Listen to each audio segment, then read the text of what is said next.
Hi everyone, welcome to Acumen. इस video में हम लोग होल्डिंग कंपनी के चैप्टर को कंटिन्यू करते हुए बीकॉम ऑनर्स में आए हुए लेटेस्ट ईयर्स के सम्स को सॉल्व करेंगे और देखेंगे कि डिफरेंट एडजस्टमेंट के साथ कैसे इजी तरीके से डील किया जाता है। बट ये वीडियो को देखने से पहले मैं आप लोगों को सजेस्ट करूँगा कि आप प्रीवियस वीडियोज़ को देख लें सो दैट आपको ये चैप्टर और बेटर समझ में आ जाए। लिंक नीचे डिस्क्रिप्शन पे दे रखा है मैंने। चैनल को सब्सक्राइब कर लें सो दैट आपके पास लेटेस्ट वीडियोस का नोटिफिकेशन आता रहे। So now let's start the class.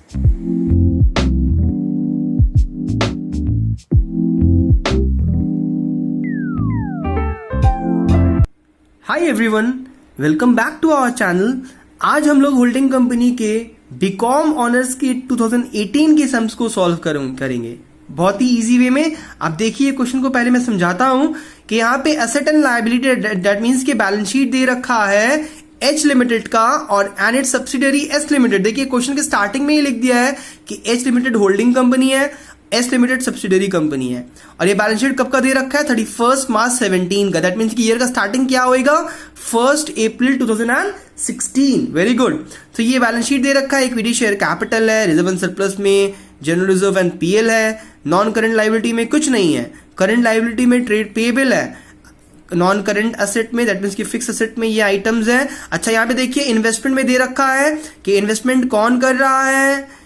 Including shares in S limited. देखिए यहाँ पे बोला है ना एच लिमिटेड कर रहा है, होल्डिंग कंपनी है। दैट मीन्स कि इन्वेस्टमेंट एच को करना चाहिए था ना। ये फिगर यहाँ पे बाय मिस्टेक एस के कॉलम में लिख दिया है। ये एक्चुअली आपका 1,80,000 यहाँ पे होना चाहिए एच के कॉलम में। देखिए क्योंकि लिखा है including share in S limited. That means के एच लिमिटेड एस का शेयर खरीद रहा है ना।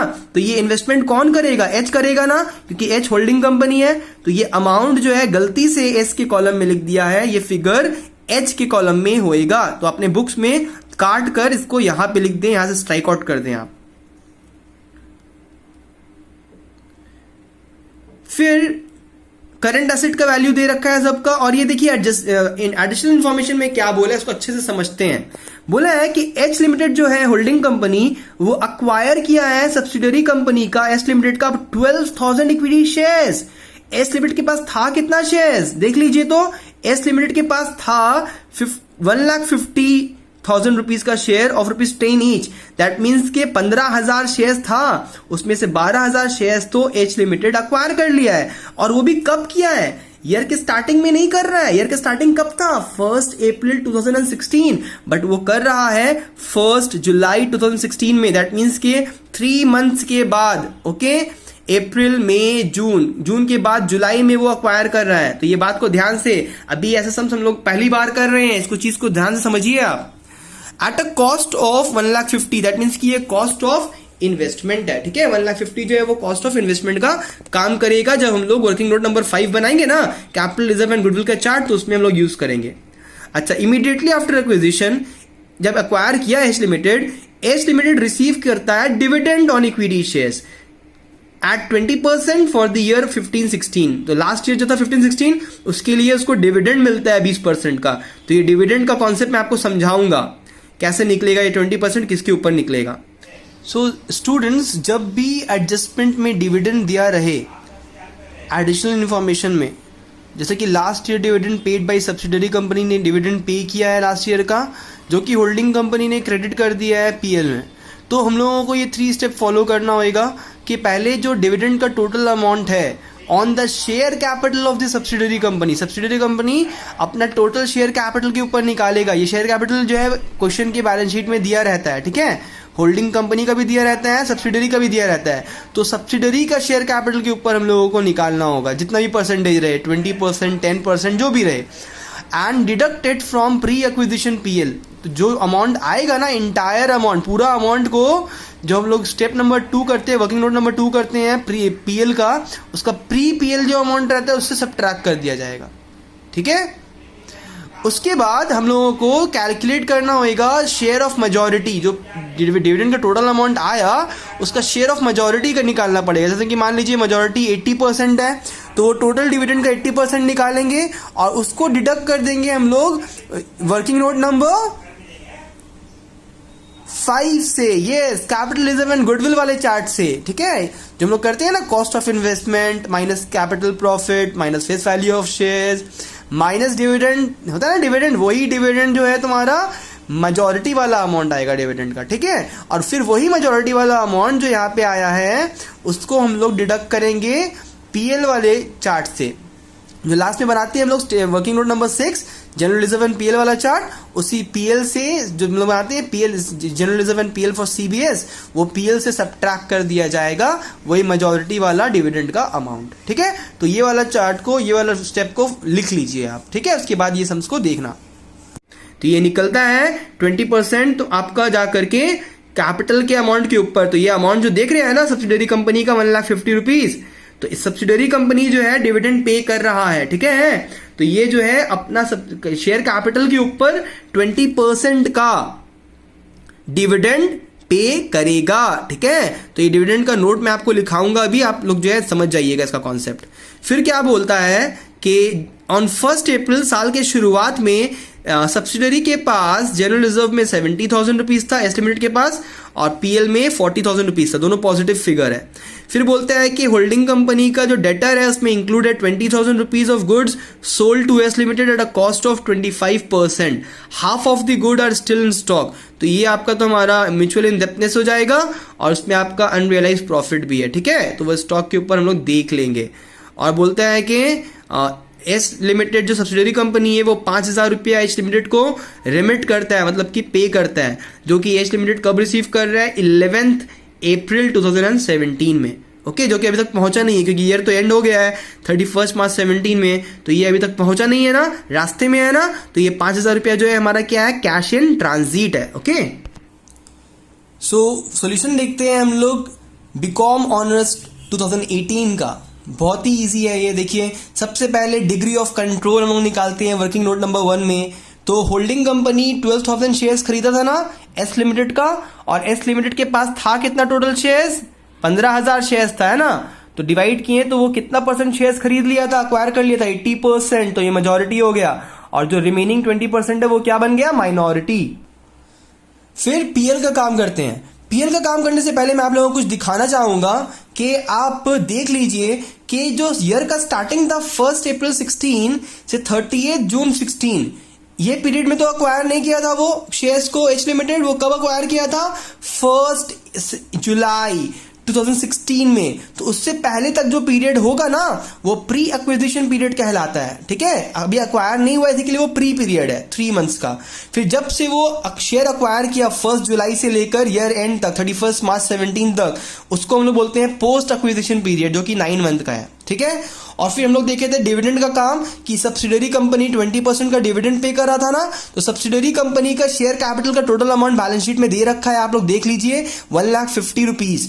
तो सब्सिडरी कंपनी अपना शेयर के ऊपर 20% का डिविडेंड डिक्लेयर किया, ठीक है, तो यहां लिखिएगा dividend declared and paid by S limited, कितना 30,000, उसमें से एच लिमिटेड का कितना हिस्सा था वो निकाल लीजिएगा, मेजॉरिटी पोर्शन ऑफ डिविडेंड जो कि एच लिमिटेड का शेयर है, तो टोटल डिविडेंड का 80%, क्योंकि हम लोग देखे थे ना मेजॉरिटी इज 80%, है ना, यहाँ पे देखिए ना मेजॉरिटी 80% था, जो कि होल्डिंग कंपनी का शेयर है, तो वो होल्डिंग कंपनी का शेयर 80% हम लोग जो है टोटल डिविडेंड के ऊपर निकाल दिए, ठीक है।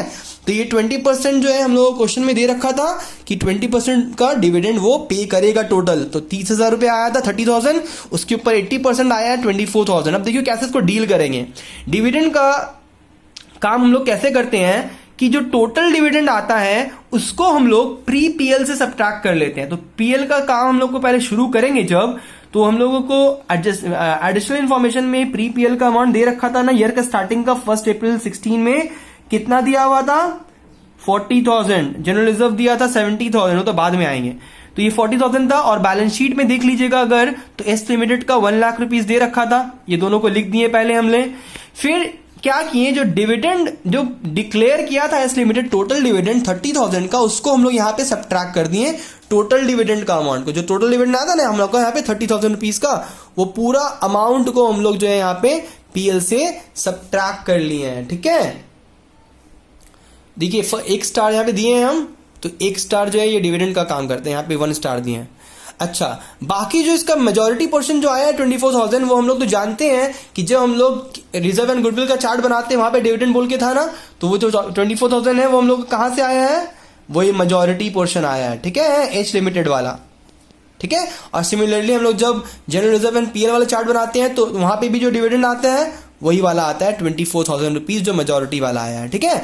तो इसका 3 जगह काम आता है डिविडेंड का। पहले टोटल अमाउंट जो आया है डिविडेंड का उसको आप प्री पीएल में सबट्रैक्ट कर लिए यहां पे। फिर जो मेजॉरिटी पोर्शन आया है 24,000 रुपीज उसको आप कैपिटल रिजर्व और गुडविल वाले चार्ट से भी सबट्रैक्ट कर ले, और जनरल रिजर्व एंड पीएल वाले चार्ट से भी, सॉरी पीएल से जो है आप सबट्रैक्ट कर लें। तो अभी लास्ट सम में देखे थे वो वहां पे हम लोग नील लिख रहे थे ना, क्योंकि अमाउंट नहीं दिया था, तो यहाँ पे दे रखा है। अगर सिर्फ डिविडेंड का अमाउंट दिया रहे तो आप खाली यहाँ पे और यहाँ पे लिखें, पर ये क्वेश्चन में एडजस्टमेंट में दिया था, तो जब भी एडजस्टमेंट में दिया रहेगा तो टोटल डिविडेंड का अमाउंट को आप प्री पीएल से सबट्रैक्ट कर लीजिएगा, और जो मेजॉरिटी पोर्शन आएगा होल्डिंग कंपनी का उसको आप ये वर्किंग नोट नंबर 5 में और वर्किंग नोट नंबर 6 में सबट्रैक्ट कर लीजिएगा। ओके, तो ये डिविडेंड का काम यहाँ पे क्लियर, आई होप क्लियर हो गया है। फिर देखिए यहाँ पे एक बार आप जब पीएल से, प्री पीएल से डिविडेंड को सबट्रैक्ट कर लीजिएगा 30,000, तो कितना आ गया, 10,000 आया ना। तो डिविडेंड को सबट्रैक्ट करने के बाद जो आया वो प्री पीएल का फिगर को आप बैलेंस शीट वाले फिगर से सबट्रैक्ट कीजिएगा, तो आ गया हमारा 90,000 रुपीज। अब देखिए ध्यान से, ये 90,000 को आप पोस्ट पीएल नहीं बोल सकते हैं, क्योंकि ये पूरा ईयर का स्टार्टिंग से एंड तक का कहलाएगा, 1 अप्रैल 16 से 31 मार्च 17। जबकि यहां पे हम लोग ने देखा है कि ये स्टार्टिंग का 3 मंथ का पीरियड तो प्री एक्विजिशन था, आखिरी का 9 मंथ जो है वो पोस्ट एक्विजिशन था। तो इसमें से 3 मंथ का फिगर को 90,000 इंटू 3/12 एंड 90,000 इंटू 9/12 करके हम लोग 3 मंथ और 9 मंथ का अलग कर दिए। तो 3 मंथ का जो फिगर आया है ना उसको हम लोग ट्रांसफर कर दिए हैं प्री में, तो ये 10,000 में ये फिगर को एडअप कर देंगे तो ये 32,500 हो जाएगा प्री एक्विजिशन प्रॉफिट, और जो 9 मंथ वाला फिगर बच गया वो होगा पोस्ट एक्विजिशन, मतलब कि होल्डिंग कंपनी जब अक्वायर किया उसके बाद से कितना पीएल में अमाउंट ट्रांसफर हुआ है, ठीक है। सिमिलरली जनरल रिजर्व को देख लीजिए, अगर तो इसमें कोई एडजस्टमेंट था नहीं, खाली प्री पीएल दिया हुआ था हम लोग का एडिशनल इन्फॉर्मेशन में, और बैलेंस शीट से हम लोग जो है उसका जनरल रिजर्व का अमाउंट को पुट कर दिए। फिर क्या किए हम लोग, प्री जनरल रिजर्व वाला फिगर को यहां से सबट्रैक्ट कर दिए, लेस लिखिएगा प्री जनरल रिजर्व, 70,000 सबट्रैक्ट किए, कितना आ गया, 60 आया। अब इसको 3 मंथ और 9 मंथ में डिस्ट्रीब्यूट कर दिए, तो 3 मंथ वाला फिगर जो आया है उसको हम लोग ट्रांसफर कर देंगे प्री में, 15,000 रुपए एडअप करके 85 हो गया, और जो 9 मंथ का फिगर हो गया वो हमारा पोस्ट जनरल रिजर्व कहला गया। आया समझ में। तो ये जब भी होल्डिंग कंपनी ईयर के बीच में अक्वायर करेगा ना सब्सिडरी कंपनी का शेयर्स को, तो आपको पीरियड को पहले डिफरेंशिएट कर लीजिए कि प्री का कौन सा पीरियड है और पोस्ट का कौन सा पीरियड है, तो उसके हिसाब से आप वो पीरियड को डिवाइड करके वापस से प्री में ऐड करना पड़ेगा पीएल और जनरल रिजर्व में। I hope it is clear students. अगर वो क्लियर हो गया है तो वर्किंग नोट नंबर 5 में आ जाते हैं माइनॉरिटी इंटरेस्ट समझने के लिए। तो प्री पीएल तो वहीं से हम लोग देख लेंगे, प्री जनरल रिजर्व भी हम लोग वर्किंग नोट नंबर 3 से देख लेंगे।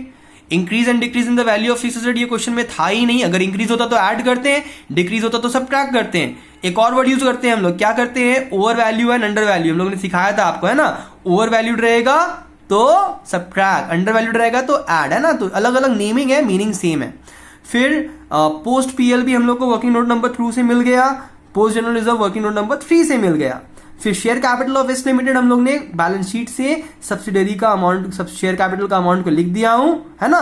यहाँ तो कोई बोनस शेयर इशू हुआ नहीं है जो एडअप करेंगे, तो बोनस शेयर को सवाल नहीं उठता है यहाँ पे।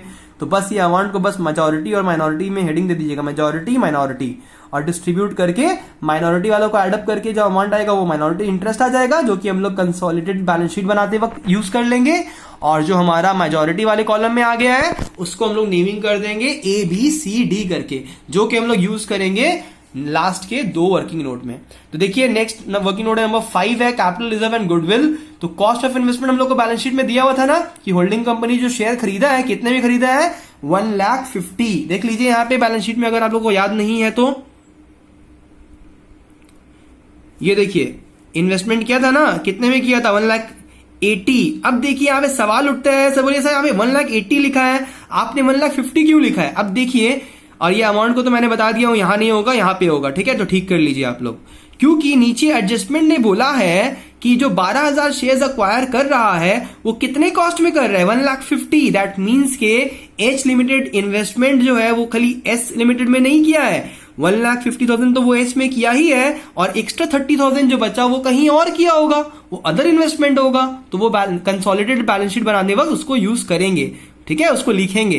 तो 1,80,000 में से 1,50,000 हम लोग यहां पे यूज कर लेंगे, जो कि वो एस लिमिटेड का शेयर्स को खरीदने में यूज किया है, और रिमेनिंग 30,000 जो इन्वेस्टमेंट किया है वो कहीं आउटसाइडर के पास किया है। ठीक है, तो इस चीज को ध्यान से, ये नया चीज सीख रहे हैं हम लोग। तो यहाँ पे हम लोग कॉस्ट ऑफ इन्वेस्टमेंट में हम लोग लिख दिए 1,50,000 rupees, and then capital profit हम लोग यहाँ पे ए का वैल्यू को लिख देंगे, फेस वैल्यू जो है हम लोग डी का वैल्यू को लिख देंगे, और डिविडेंड तो हम लोग ने आपको बता ही दिया है कि डिविडेंड का जो टोटल फिगर आया था 30,000, उसका मेजोरिटी वाला पोर्शन निकाल देंगे जो कि होल्डिंग कंपनी का शेयर था 24,000 रुपया, उसको ही यूज करेंगे हम लोग। ठीक है, *1 स्टार दे दिए, मतलब कि वो वहां से यूज हो रहा है। ठीक है, ये हम लोग का आ गया फिगर। देखिए तो नेगेटिव में आ रहा है कि पॉजिटिव में आ रहा है, देखिए ये नेगेटिव है ना, तो ये नेगेटिव में आ रहा है ना, तो क्या है ये, गुडविल है कि कैपिटल रिजर्व है? सर ये कैपिटल रिजर्व है, ऑब्वियस सी बात है, सबको पता है ये बात। ओके, फिर जनरल रिजर्व और पीएल हम लोग लिखेंगे, तो होल्डिंग कंपनी का बैलेंस को लिखते हैं सबसे पहले बैलेंस शीट से देख करके। होल्डिंग कंपनी के पास जनरल रिजर्व में 2 लाख था, पीएल में 2,50,000 था। Post acquisition PL and reserve हम लोग जो है यहाँ पे बी एंड सी को यूज कर लेते हैं, तो ये फिगर को यूज कर लिए। ये हमारा 36,000 जो है वो सी है, और ये हमारा बी है। डिविडेंड जो हमारा वही चीज जो है आ गया, जो 24,000 लिखे थे वही 24,000 यहां पे भी लिख दिए हैं। अच्छा, अनरियलाइज प्रॉफिट के बारे में एक बार देख लेते हैं फिर से, क्या बोल रहा था कि debt include 20,000 for goods sold to S limited. S limited को सेल किया था होल्डिंग कंपनी, कॉस्ट प्लस 25%, देखिए 25% कॉस्ट के ऊपर है, तो 25/125 हो जाएगा।